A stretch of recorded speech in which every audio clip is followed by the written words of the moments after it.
जान में मौजूद सामने कासिम अजम दौड़े आए बॉल की पहला बॉल पहला छिक्का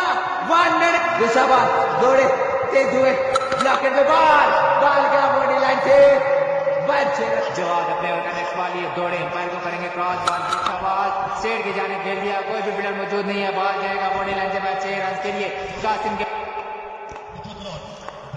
मिठू आए अच्छा शॉट था ऊंचा खेल दिया कासिम ने इंजा चाल में दौड़ना स्टार्ट किया अंपायर को करेंगे क्रॉस बॉल की अच्छा बॉल दूसरा शॉट कासिम की जाने से बॉल गया